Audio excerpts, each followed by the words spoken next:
I'm just going to level with you. There is nothing worse than getting a lead, thinking it will be worth your time, then finding out after 3 meetings, 5 emails, and a tank of gas that they were never going to buy in the first place. By the end of this video, you will learn 3 ways on how to spot a bad lead early so you never waste time basically going evenings and weekends driving to give bids to people who were never going to hire you in the first place. So here's the first thing that I told. And I told it to a contractor client of mine who basically jumped on a call with me and said this. And I come to the door, and his wife, that barely speaks English, says, "Oh, he forgot about you. He left." The first thing him and I talk about was the importance of having a call beforehand that has hidden pre-screening questions. There's one way. Okay, there's like one way where you can really tell if a lead is likely to be good quality before you call. And I will show you that later in the video. Yes, there's a way to figure out if a lead is good quality or not without even interacting with the person. And I'll tell you that in a second. But the easiest and most accurate way to tell if a lead is good or not is by calling it. And not just calling it to set a time. I mean, calling it and having a checklist of things that you need to hear just for you to show up. Obviously, you can't just ask people, hey, so when I come out, are you going to make a decision or are you going to waste my time? Like before I go out to a quote, I always make sure that I get these couple of things. Number one, I want to make sure all people who actually have input on the project will be there. You need to have all decision makers there. Okay, even if the person tells you, oh, it's all good, you only need me, or what, you don't think I can make a decision myself? It's like, fair enough. But like really put yourself in the customer's shoes. Would you ever in your right mind spend thousands of dollars to renovate the house your family lives in without checking in with your partner? Even if you're dealing on a commercial job, people have bosses and investors. Like if you do a good job with this, I have really seen it done where you can actually present your bid in front of the entire board of directors. So make sure you figure out a way to get all the decision makers right there. And if you want a video on that specifically, make sure you subscribe and I'm happy to create one for you. The second thing you need, that their budget is realistic. Don't be afraid to give at least a rough range over the phone if you can, okay? Sometimes, based on the description of the job when you're on the phone, you can give like a wide range of kind of like the bare minimum and maximum. So what do I mean? Let's say you're talking to a customer and you don't know where they're at. Like they might not just they've maybe never hired a contractor before and they think that renovating a bathroom is going to cost them like 2-3 grand. When in reality, any good renovation for a bathroom can be anywhere from like 7 to like 25,000 or more. And so if I'm going to call, obviously the range between 7 and 25,000 is massive, but it at least makes sure that me and the customer are on the same page about like how much something like this can cost. Now for me, my target market and what I really focused my contracting business on was working with extremely wealthy individuals. And so I actually never gave out budgets when I was doing that. But my business also didn't just have wealthy neighborhoods. That's not who I only worked with. I also had people calling from other markets where price was more of a concern. And giving out a rough range can really flush out a lot of tire kickers and people who just have unrealistic expectations of how much a job can cost. The third thing is I want to make sure that I can get this project done like this season, okay? So that's another thing you got to find out on the phone. When do they want the project done? Literally ask them that. Mr. Smith, when do you want this project to be completed? If they waffle and say things like, oh, we're just thinking, not a good sign. If they say something like, hey, we need to get this done by like June 16th, that's a good sign. So that's going to allow you to assess the quality of a lead. Now the fourth way, and this is really, I want to make a disclaimer for this fourth method to find out if they're qualified over the phone, charge for an estimate or consult. Now here's the disclaimer. Only do this if you're like flooded with leads. If you're like, Amber, I get more leads than I know what to do with.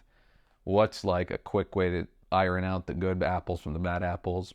Easily tell them, hey, it's going to be a couple of $100 to like just at least come out and do a consult. You'll quickly find out who's serious and who's not. Now, that's the first step. The first step is on the phone. And I just gave you some tips there on like how to identify bad apples through a phone call.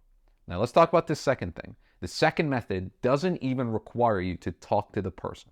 Okay, here it is. The other way to tell if a lead is likely to be good quality before calling it in the first place is looking at where it came from. Okay? If you're running ads or using a marketing agency, then the quality of the ads will be the biggest determiner of the quality of their leads. If you're just running promotions only based on price and you're saying, summer discount, get this, save here, all you're going to be attracting are people who just care about price. Your ideal customer doesn't care about price. They care about quality. And so different fish require different bait, lines, and locations. Take 2 examples. Google. Really think about this. Your customer goes to Google and searches contractors near me, painters near me, carpenters near me. And they get all of a sudden blasted with a list of like a dozen people, if not hundreds of contractors showing up. Chances are the customer is going to reach out to multiple people. I mean, there's literally like 12 phone numbers just flashed in your screen instantly. Well, why wouldn't they call a couple of people? And the same thing goes for like lead gen sites. I mean, Homestars, Thumbtack, Angie, like we all know how that goes. They give you the same leads they're giving you to like 100 other contractors. They make you feel special. It's not. And so the only way to get those customers is literally just price. It's a race to the bottom. We'll all end up fighting against each other. That's a whole different rant on how these corporations basically take these leads, pin us together, and we end up driving each other's prices down, and then we wonder why we're not profitable. Okay? It's the pool we're fishing from. Now, that's like Google, Angie, and those places. Now think about a referral. Okay, if I told you, hey, would you rather have 10 referrals or 10 leads from Facebook, which one are you going to take? Obviously the referrals. Your customers have already pre-screened them for you. And on top of that, they've hyped you up and built all sort of trust and value. Like, hey, loved working with Amber, does amazing work, you should hire him, look how beautiful my house is. And so when you get this person's phone number from word of mouth or they call you, imagine they're calling you. You know, they're calling you. You don't even have to call them. Hey, Amber, we heard about you. We want to get some renovation. We want you to come out, give us a price. I mean, it doesn't get better than that. Another method that I want you to think about that is a little bit underrated is door-to-door for this, okay, in terms of like quality of lead and like identifying where it comes from. If you get a lead from door-to-door, okay, and again, given that your door-to-door people actually know what they're doing, I jumped off the phone with a contractor literally on Friday, and he was telling me that they were in a solar company, and they used a door-to-door team that was just, for lack of a better word, just evil. Like they did anything they could to get their hands on leads. It was terrible. So given you have ethical, competent people going door-to-door, or you're doing it yourself, you're basically getting a quality of lead that like, they would only give you their information door-to-door if they actually needed to get something done. And you're the only one talking to them. Like the odds of them going on Google is much lower because you just came to them. So you're kind of giving them this a la carte service where you're just coming at their door, asking them what they need. It's extremely superior. Something for you to think about. But those are the first 2 things. Number 1 is a pre-screening call. Number 2 is just actually looking at where they came from.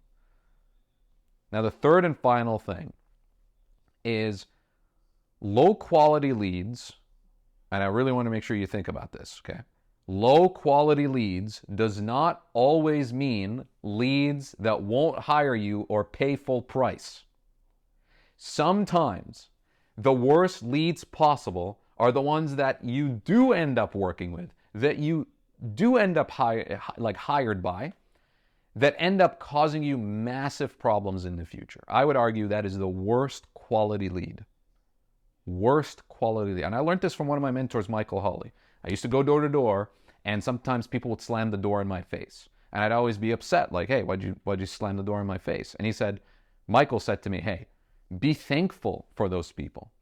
The guy that you don't want is like the old man who's just happy to get you on the door, and he talks to you, brings you in, feeds you, gives you water, asks for an estimate because he likes you. You spend 30 minutes at the door, you come back in the weekend, you put another hour and a half in, you give him the estimate, and then he just tells you, you know what, it's not really that serious. That guy is doing you more damage than the guy who slammed the door in your face. Same applies to leads. Sometimes the worst leads are the ones you actually hire, and then you find out 3 months later that all this money you had to pay into payroll, all this money you have to put into material, and they're holding your money hostage. So if you want to spot this lead, here's how you do it. You need to be on the lookout for disrespectful behavior in every step of your interactions. Their emails, text messages, the initial screening phone call, how they act when you're like around them. It could be like a commercial project manager, it could be a homeowner. Just like ask yourself this: are they talking trash about previous contractors they hired? Are they talking as if they know how to do this better than you? They're kind of like talking down on you. Do they say please and thank you? Okay. What happened to their last contractor? Was the job done? Were they being fair?